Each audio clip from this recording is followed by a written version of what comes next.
Hier, Abdelmajid Tebboune a reconnu des insuffisances, a promis de remédier à certaines insuffisances, il a parlé de certains blocages à l'investissement, il a parlé de certains problèmes qu'il faut régler dans le pays, mais il s'est montré extrêmement enthousiaste, extrêmement positif et extrêmement satisfait du bilan économique du pays. Même des promesses, de certaines promesses pour l'avenir proche.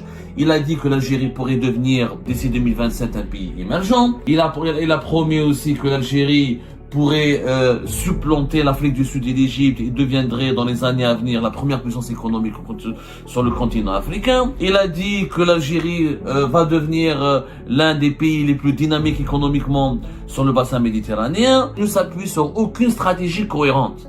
Ce sont des promesses et pas des objectifs. Promettre, je peux tout promettre. Demain, moi je peux dire, l'Algérie va dépasser les États-Unis d'Amérique.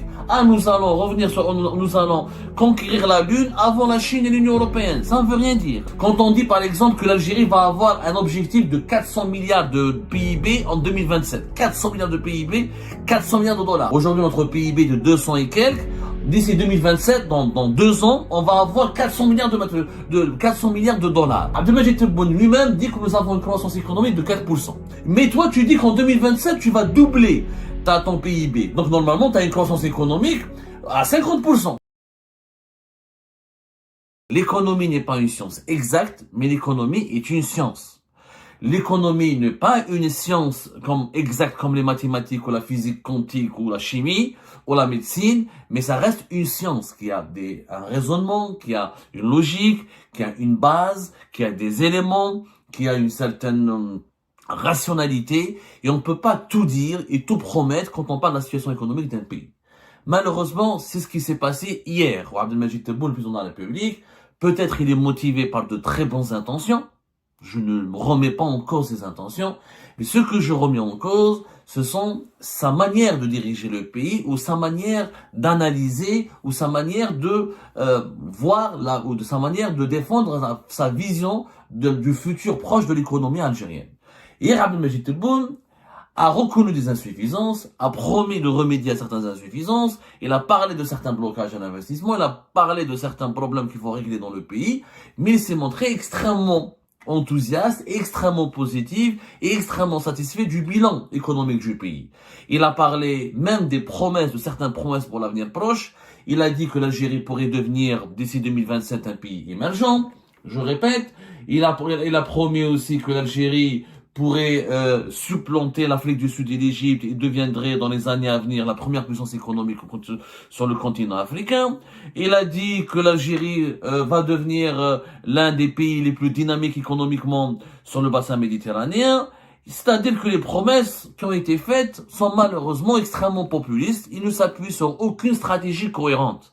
Ce sont des promesses et pas des objectifs. Et en économie, quand on veut travailler sur le développement économique d'un pays, on trace des objectifs, mais on explique le mode d'emploi pour aller vers la concrétisation de ces objectifs.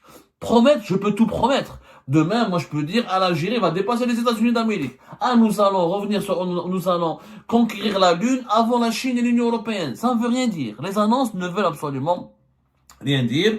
Et certaines déclarations malheureusement de M. Abdelmajid Tebboune ont été extrêmement populistes et n'apportent rien de bien à la situation du pays. Bon, sur le bilan, Abdelmajid Tebboune parle de 4% de croissance économique en 2023, de 3,9 jusqu'à 4% en 2024. Il a parlé des dynamiques économiques, il a parlé d'investissements importants dans le secteur industriel qui recueillerait selon lui 50% des nouveaux investissements concentrés dans le pays. Il a parlé d'une zone d'activité industrielle dans chaque commune en Algérie bientôt. Il a parlé dans les banques privées. Il a parlé de lancement de banques privées, il a beaucoup parlé. Mais malheureusement, nous avons fait une synthèse et nous avons retenu 8 reproches qu'on peut lui faire.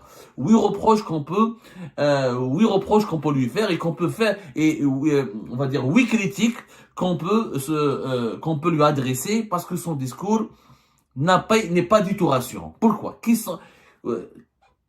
Quels sont ces 8 reproches? De quoi il s'agit exactement? D'abord, il faut dire que c'est un discours où il y a beaucoup d'annonces. Mais encore une fois, il n'y a pas de stratégie cohérente. Le discours d'Abdelmajid Tebboune hier, il est riche en déclarations symboliques, des envolées patriotiques, des déclarations d'amour à la patrie. Mais malheureusement, il manque cruellement de structure stratégique. Quand on dit par exemple que l'Algérie va avoir un objectif de 400 milliards de PIB en 2027, 400 milliards de PIB, 400 milliards de dollars, ce qui fera de nous un pays émergent. Parce que les pays émergents, c'est à partir de 300 milliards de dollars de PIB pratiquement. 400 milliards de dollars de PIB, ça veut dire qu'on va s'enrichir 2 fois plus. Aujourd'hui, notre PIB de 200 et quelques. D'ici 2027, dans 2 ans, on va avoir 400 milliards de 400 milliards de dollars. Donc en 2 ans, on va doubler pratiquement notre PIB. Mais comment? Abdelmadjid Tebboune n'a pas expliqué les leviers économiques concrets, n'a pas donné des méthodes avec des chiffres, n'a pas donné des séquences d'investissement, n'a pas expliqué comment il va faire pour atteindre 400 milliards de dollars.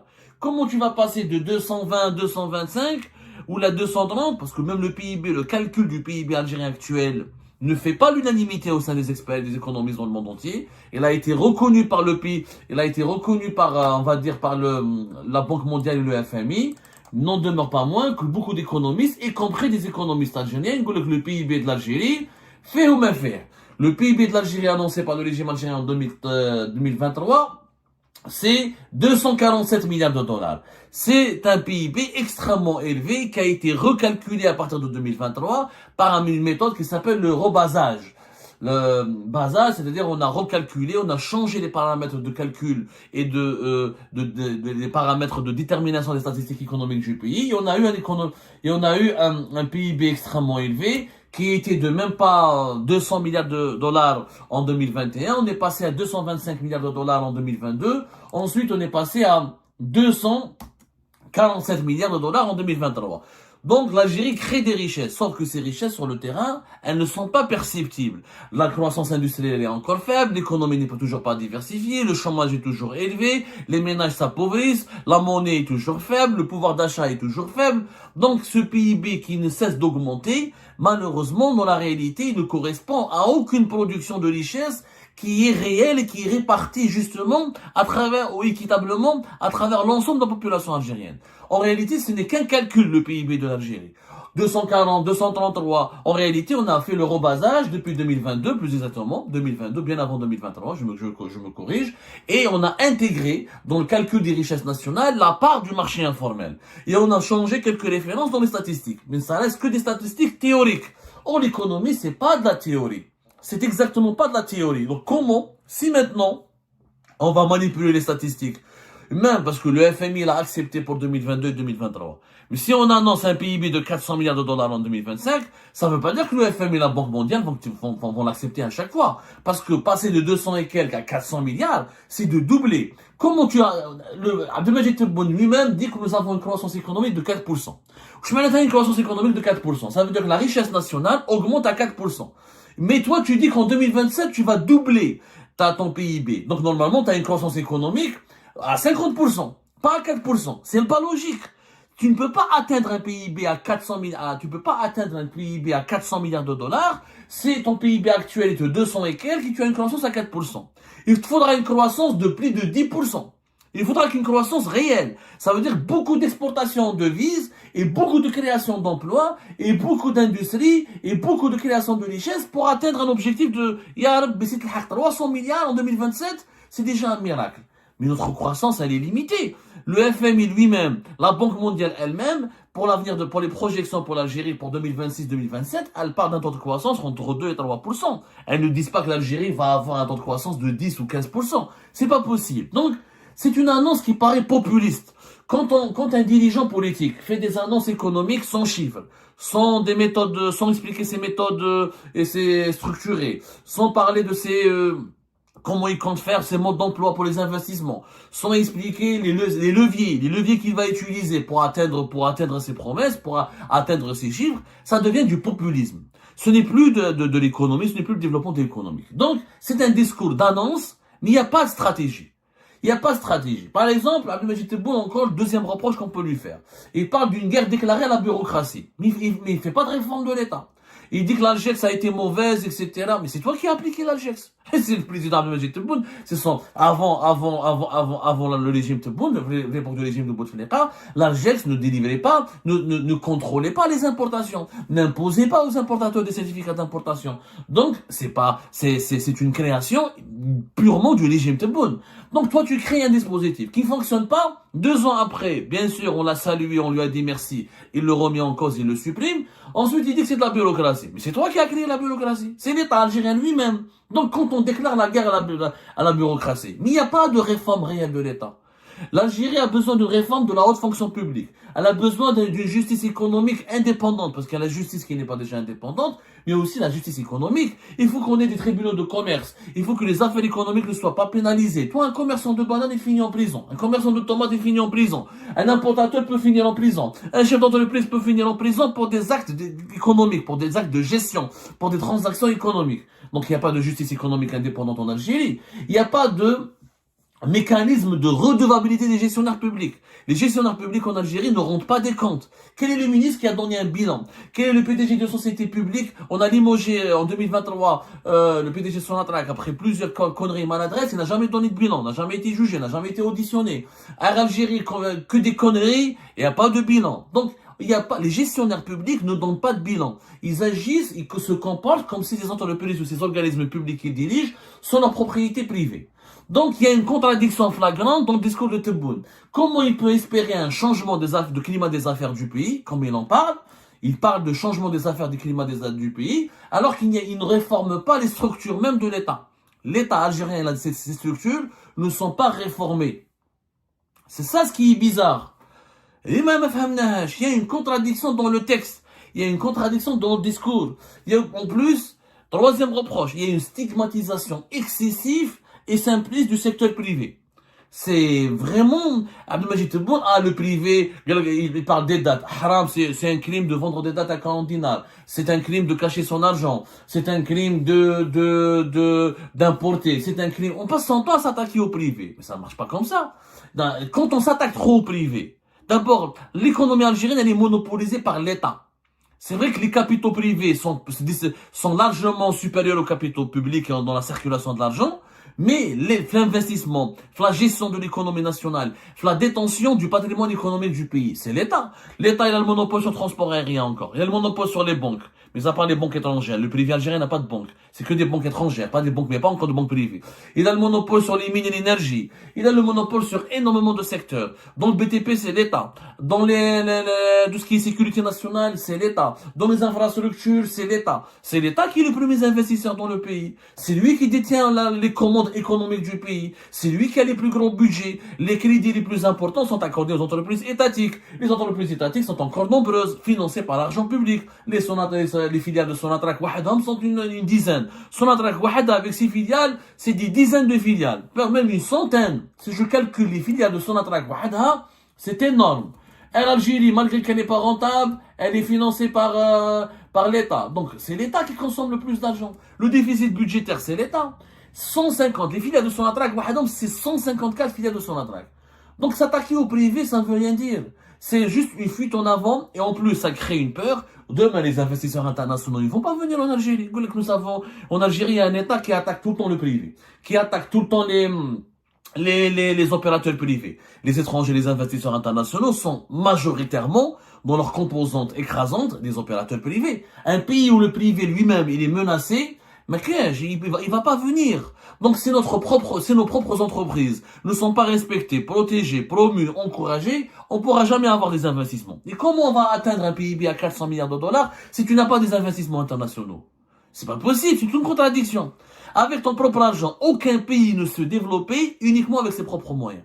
Tous les pays qui sont devenus des pays émergents ou des grandes puissances, la Chine, elle est devenue aujourd'hui la deuxième puissance économique et elle rivalise avec les États-Unis d'Amérique, parce que depuis les années 80, les années 90, elle a accueilli des milliards et des milliards de dollars d'investissements étrangers, y compris d'investissements américains. Comment nous, avec nos propres moyens limités, on va devenir une puissance économique? C'est pas possible. C'est pas possible, c'est pas possible. L'autre reproche qu'on peut faire, le quatrième reproche, Abdelmajid Tebboune, il a une vision économique pleine de populisme. Par exemple, comme je l'ai dit, il parle des dates, c'est un crime. Ceux qui parlent mal de l'Algérie ne méritent pas qu'on leur réponde. Je ne payerai pas plus le prix de la pomme de terre. C'est un discours populiste. Ça n'a rien à voir. Je te les dates à 40 dinars à l'économie algérienne, l'économie nationale. Je comprends pas. Le prix de la date, par exemple, le prix des dates, c'est le marché qui doit le déterminer. C'est pas le président, c'est pas l'État. Sur quelle base tu dis qu'un 40 dinars est un crime? Pourquoi 50 dinars ne serait pas un crime? Pourquoi 10 dinars ne serait pas un crime? Pourquoi 100 dinars ne serait pas un crime? Comment on peut déterminer la valeur d'un objet, d'une marchandise? C'est la loi de l'offre et de la demande. S'il y a beaucoup d'offres, s'il y a beaucoup de demandes sur les dates sur le marché mondial, les dates, le prix va augmenter. C'est comme le baril de pétrole. Le baril de pétrole. Vous voulez, c'est un crime que le baril de pétrole soit à 50 dollars. C'est l'offre et la demande. S'il y a beaucoup d'offres sur sur une marchandise, sur un produit, ces prix vont augmenter. S'il n'y a pas beaucoup d'offres, s'il n'y a pas beaucoup s'il n'y a pas beaucoup de demandes, excusez-moi, s'il y a beaucoup de demandes sur un produit, les prix vont augmenter. S'il n'y a pas beaucoup de demandes, les prix vont baisser. Et si l'offre est supérieure à la demande, les prix vont baisser. Et si l'offre est inférieure à la demande, les prix vont augmenter. C'est des lois économiques. Un président ne peut pas parler des prix des dates comme ça dans un discours. Ça n'a pas de sens. C'est la loi du marché. C'est la loi du marché. Il faut que l'Algérie, les producteurs de dates algériens soient connectés au marché international. Quand les prix augmentent, on produit beaucoup et on exporte pour en profiter. Mais si on ne produit pas beaucoup, on n'en profite pas. C'est pas la faute au prix des dates, c'est la faute aux producteurs et à l'Algérie qui n'a pas su comment profiter des opportunités. Cinquième reproche qu'on peut faire. Il n'y a pas de bilan chiffré. Il n'y a pas. On parle de bilan, on a fait 81% d'autosuffisance en blé dur, on a réduit la facture des importations, mais à part quelques chiffres comme ça donnés par Tebboune, il n'y a pas de bilan. Combien d'emplois on a créé? On va revenir, il y a des chiffres qui ont été donnés, mais il n'y a pas de bilan. Par exemple, quand on parle de 7 milliards de dollars d'exportation en hydrocarbures, comme le dit Tebboune, mais quelle est la part réelle des produits à haute valeur ajoutée? C'est quoi les exportations en hydrocarbures? C'est le ciment et les engrais. Et les deux sont produits à partir du gaz, pratiquement. Donc c'est pas vraiment des exportations très éloignées des hydrocarbures. Est-ce qu'on exporte des voitures, des produits électroménagers, des téléphones, des produits industriels? Non. Est-ce on exporte des matières agricoles? Non. Donc on fait des slogans, on donne des slogans, mais les slogans ne sont pas un bilan. Ne sont pas un bilan. C'est quoi le bilan? La valeur de la monnaie? Est-ce que ton pays a un déficit budgétaire important ou pas? Est-ce que tu as des recettes fiscales importantes ou pas? Est-ce que tu as des exportations diversifiées? Oui ou pas? Est-ce que tu as créé beaucoup d'emplois? Quel est le taux de chômage dans ton pays? C'est ça la réalité. Ça c'est les éléments, ce sont ces éléments qui nous permettent d'avoir un bilan. Je te fais un moment. Septième point, des promesses irréalistes. Septième reproche qu'on peut faire à Abdelmajid Tebboune. Il a fait des promesses qui sont irréalistes. C'est-à-dire qu'on va, par exemple, il dit aux privés, créer des banques privées, il dit aux opérateurs privés, créer des banques privées, créer des compagnies maritimes privées, créer des startups privées. Mais c'est pas en donnant des injonctions, c'est pas en donnant des ordres que l'économie va suivre. Pour créer une banque privée, il faut qu'il y ait un environnement, il faut qu'il y ait des réformes bancaires, il faut qu'il y ait une nouvelle organisation du secteur bancaire algérien. Et puis, est-ce qu'on va faciliter l'accès au privé? Comment il va faire? Quels seront ses droits? Quels seront ses devoirs? Il faut une réforme. Il faut améliorer l'accès au crédit. À quoi ça sert d'avoir une banque privée si les taux d'intérêt sont très élevés? Personne ne peut demander. En Algérie, le crédit immobilier, ce taux d'intérêt est extrêmement élevé. Des fois, il dépasse 10%. Des fois, il à 13-14%. Des fois, il est à 7-8%. Il n'est pas stable. Déjà, 7 actuellement, depuis 2022, il est à 7-8% à peu près. Je sais pas quel est quand on va vérifier quel est le taux de crédit immobilier. En Algérie, il varie. Mais en tout cas, 6% même à 6% ou là 8%, il est extrêmement élevé. Extrêmement élevé. Donc, il faut améliorer, et puis le taux change. Moi, tu me demandes d'ouvrir une banque. Le dinar, il vaut, dans le marché officiel, une valeur totalement différente dans le marché informel. Donc ça sert à quoi d'ouvrir une banque si dans le marché informel je peux avoir des dinars et je peux avoir des devises plus chères et des dinars moins chers? Ça n'a pas de sens. Et les banques, il faut des banques en ligne, il faut développer les nouvelles technologies, il faut développer le paiement en ligne, il faut développer le paiement mobile, il faut développer les moyens de paiement électronique. Là, nous sommes dans un pays où il y a la carte DHBA, on fait que des retraits BA. On ne paye pas beaucoup avec la carte bancaire. Donc, à quoi ça sert de faire des banques privées si le secteur bancaire demeure sous-développé, emprisonné dans un environnement juridique et politique extrêmement archaïque? Ça ne marchera pas. Huitième reproche qu'on peut faire, Abdelmajid Tebboune, il a beaucoup parlé de la fuite des cerveaux. Comme quoi on empêche l'Algérie de se développer, on lui vole ses compétences. Oui, mais les Algériens ne fuient pas leur pays par plaisir. Et ça, nous sommes dans l'émotion. Ça, c'est de l'émotivité. C'est pas de la rationalité. Mais justement, c'est au président, c'est au pouvoir, c'est à l'État de retenir les cerveaux algériens. C'est en leur offrant des bonnes conditions de vie, des possibilités d'entreprendre dans leur propre pays, des possibilités d'avoir un salaire dans leur propre pays, des possibilités de gagner leur vie correctement dans leur propre pays. C'est comme ça. C'est comme ça qu'on peut garder nos cerveaux. Mais après, si tu dis, il faut pas s'étonner. Enfin, l'Algérie, elle perd ses cerveaux parce qu'elle n'arrive pas à les retenir. C'est de bonne guerre que la France, le Canada, l'Europe ou là, les pays du Golfe prennent les cerveaux algériens. Ils leur proposent des meilleures conditions de vie. Comme je dis toujours, comme dit le proverbe à Alger, si on se pouvait se sentir bien dans notre pays, si on pouvait travailler, gagner bien et dignement sa vie dans son pays, on n'irait pas à l'étranger. On n'irait pas vivre à l'étranger. Donc ça c'est il faut comprendre, quand un président parle de cela, c'est bizarre. En réalité, malheureusement, à travers ces 8 reproches que nous vous avons énumérés, le discours de Tebboune hier cultive un populisme économique.